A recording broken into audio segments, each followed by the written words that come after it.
7 signs you have the rare dual power of both dark and light chosen ones.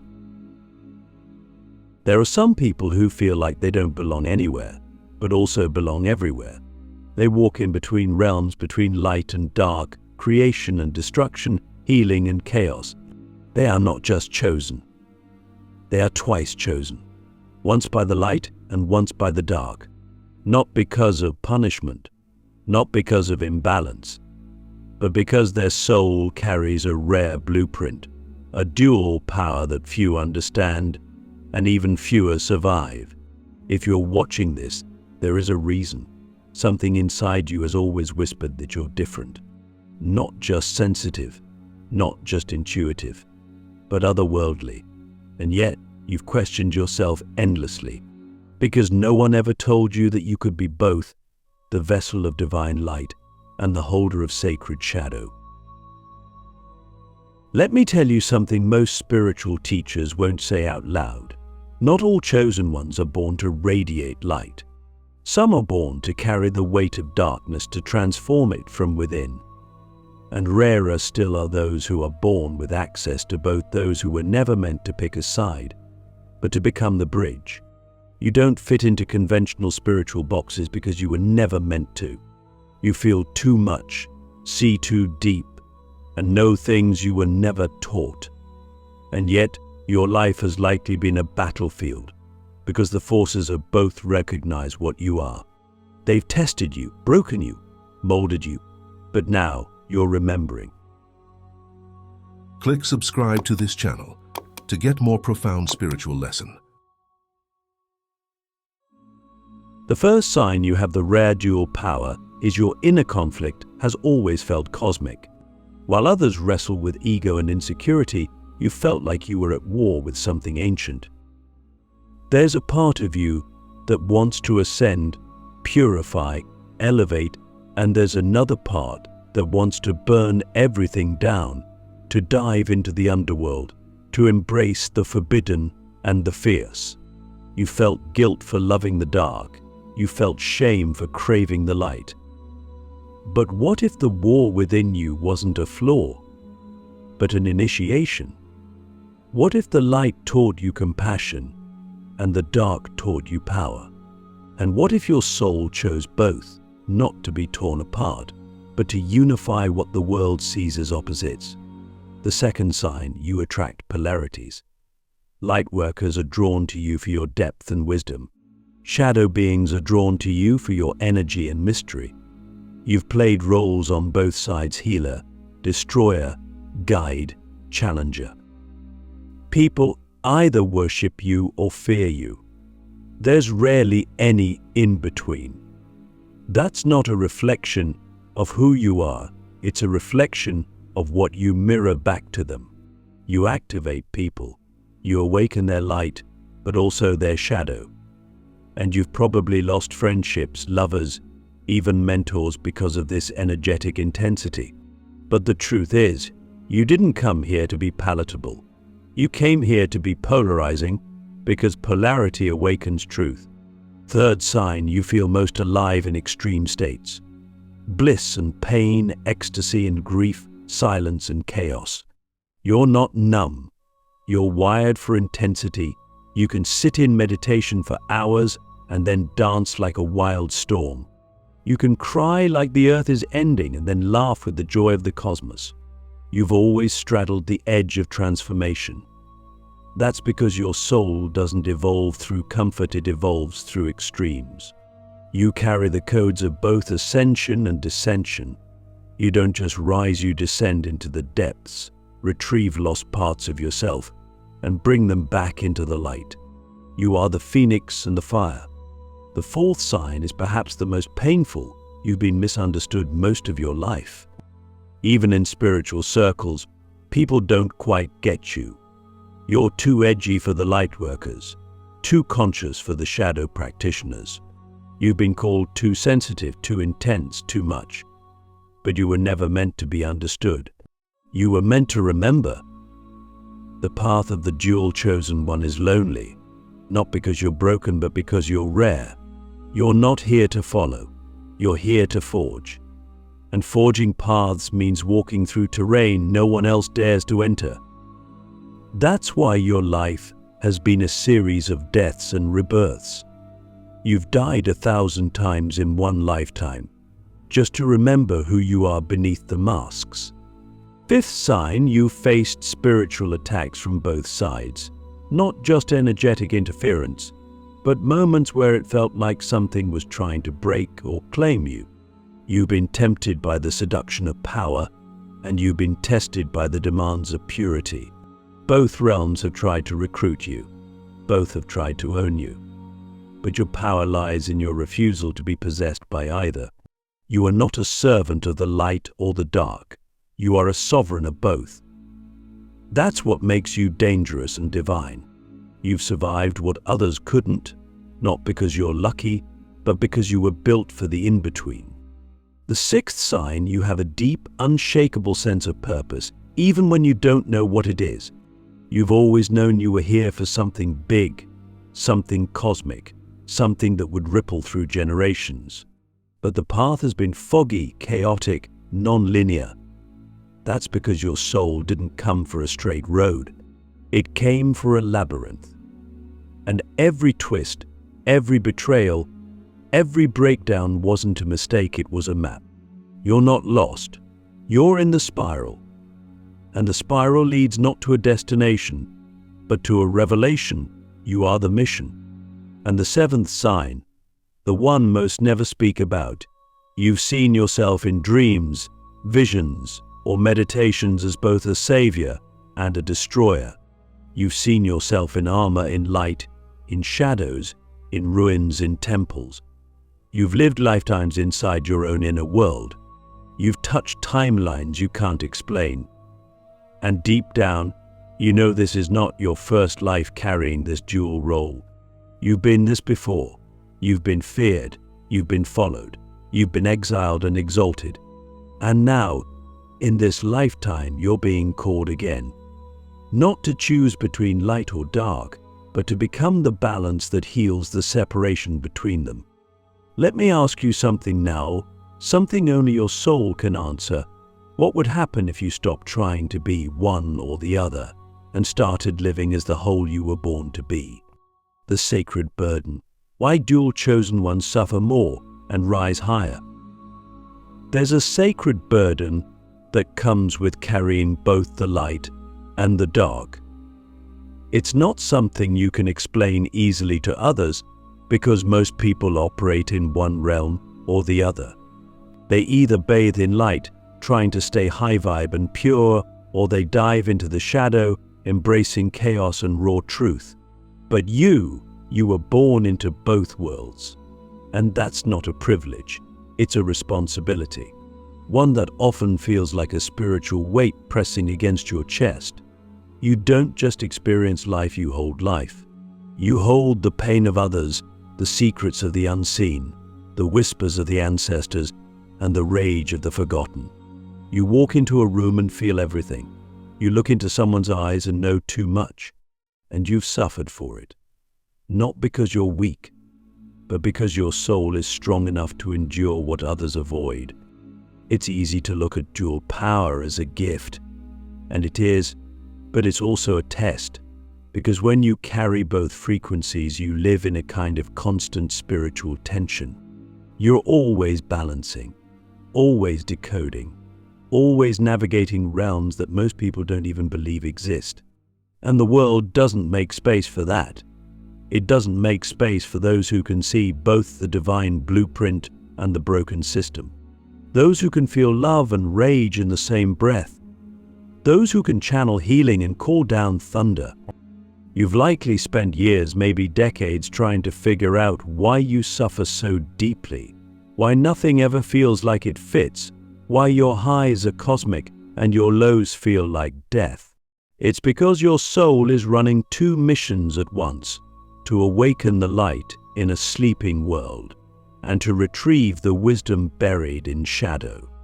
You suffer more because you see more, you feel more, you remember more, and that remembering doesn't come with instructions.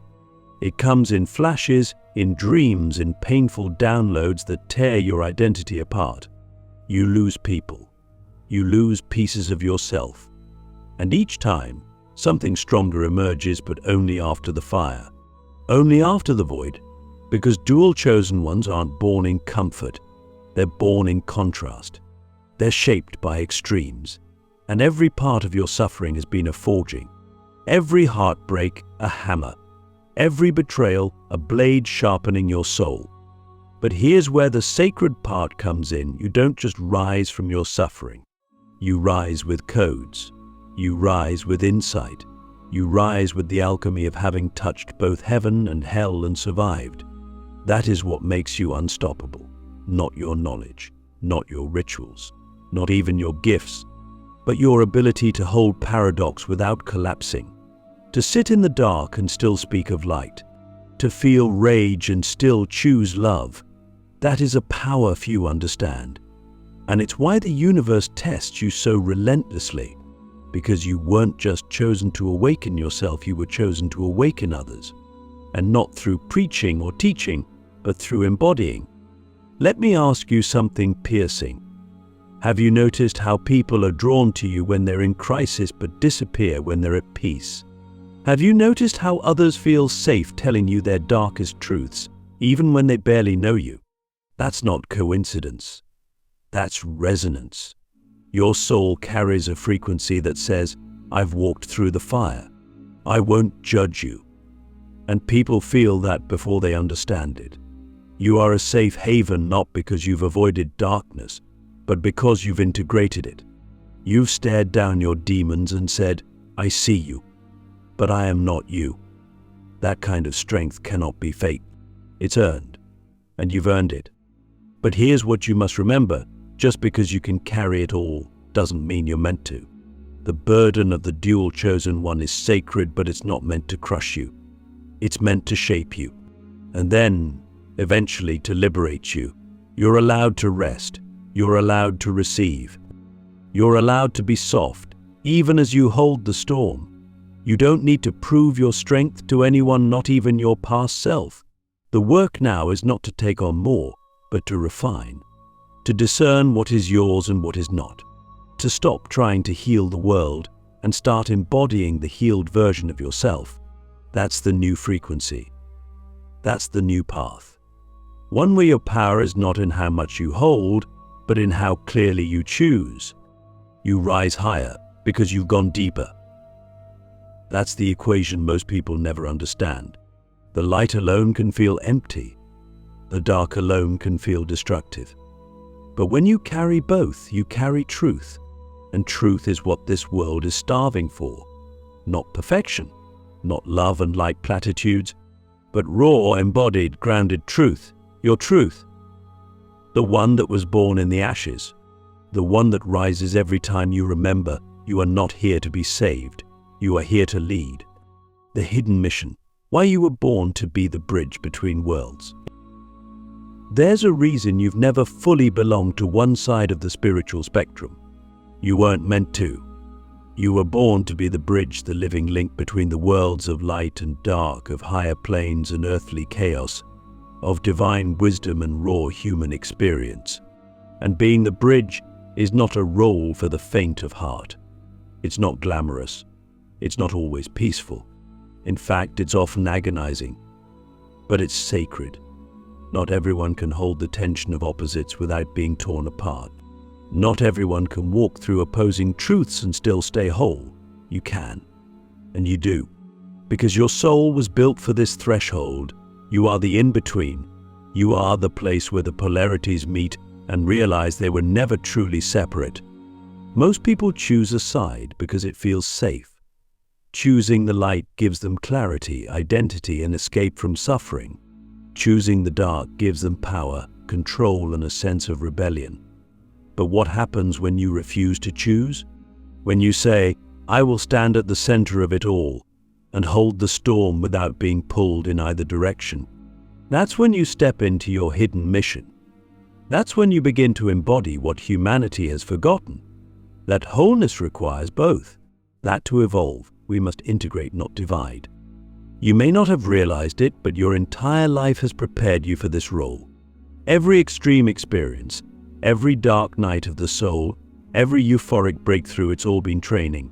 Training to teach you how to move between dimensions, how to read energy in a room without a word being spoken, how to feel the suffering behind someone's smile, how to sense the presence of spirit in the middle of chaos. These are not random sensitivities, they are technologies, ancient ones, embedded in your soul's design. And now, at this point in human history, you're being activated. The world is shifting, the old systems are crumbling, the spiritual bypassing is being exposed, and the people who only know how to operate in one frequency are being thrown off balance. That's where you come in. You are the spiritual stabilizer, the one who can say, yes, there is darkness here and we will face it, and yes, there is light here and we will remember it. You are the soul who refuses to let either truth be erased. That's your mission, to hold the middle ground while others run to the extremes. But here's what most don't understand. Being the bridge means being walked on. It means being misunderstood, misjudged, and sometimes even feared. Because you don't fit into their spiritual boxes, you challenge them just by existing. Your presence questions their narratives. Your energy disrupts their illusions. And still you stay. Still you stand in the fire. Still you anchor the codes. That's what makes you rare. That's what makes you necessary. So how do you live this mission without burning out? The key is embodiment, not performance, not perfection. Embodiment. You don't need to convince anyone of your truth. You just need to live it. You don't need to fix everyone's pain. You just need to model what integration looks like. When you embody your wholeness, your rage and your grace, your knowing and your doubt, your shadow and your light, you give others permission to do the same. And that's how the world begins to heal, not through force, through resonance. You were never meant to lead in the traditional sense. You're not here to build temples or start movements. You're here to be a living frequency, a walking reminder that duality is not the enemy, it's the gateway. And when people enter your field, they don't just see you.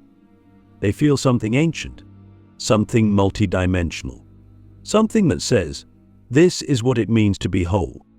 Let me ask you something that only your soul can answer. What if your entire existence was never about being understood, but about awakening memory in those who forgot they, too, were once bridges? The final unveiling, how to activate your dual power and step into your cosmic role.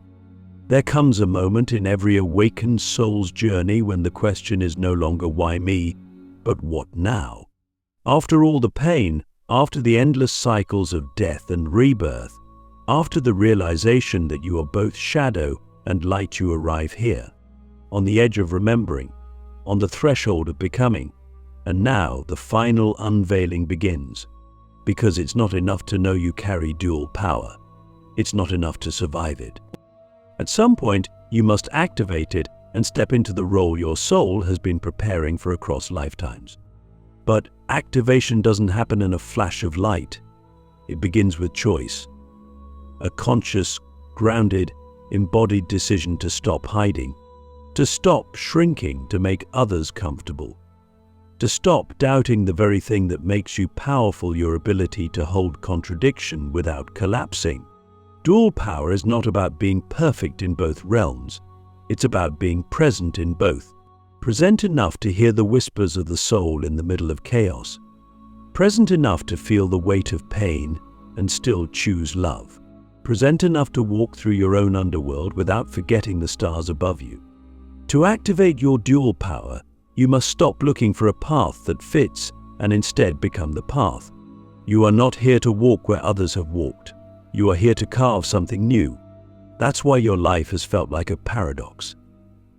That's why nothing normal ever worked for you. You weren't made for the old systems. You were made to break them by embodying what comes after. Start with the body. Your body is the first temple of your power. It holds both your trauma and your divinity. When you ignore it, you block your activation. When you honor it, you unlock your codes. Move with it. Breathe with it. Let it speak. Let it purge. Let it become the vessel it was designed to be, not just for light, but for truth. The more you ground into your physical form, the more your spiritual power stabilizes. You don't need to escape your body to ascend. You need to descend into it fully. Next, look at your emotions. They are not obstacles to your awakening, they are portals. Your rage is sacred.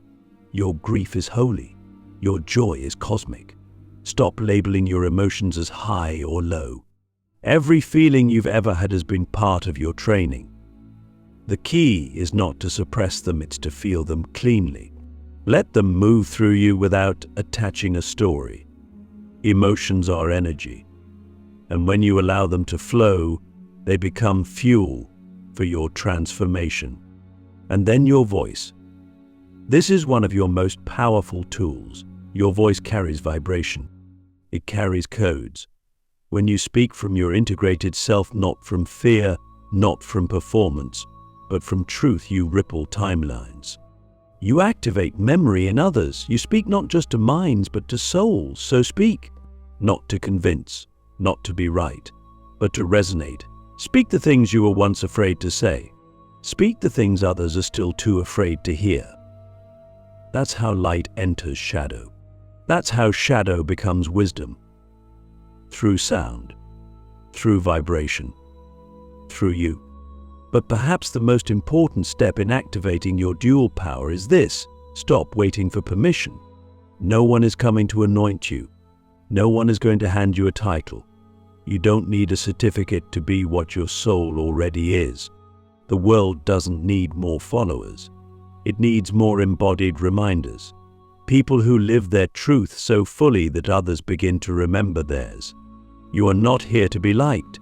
You're here to be legendary, not for fame, but for frequency. Let me ask you one last question, the deepest one of all. What would your life look like if you stopped living from fear and started living from remembrance? Because now the unveiling is complete. The dual power lives in you. The world is ready. And the cosmos is watching. It's time. Step in. You were born for this.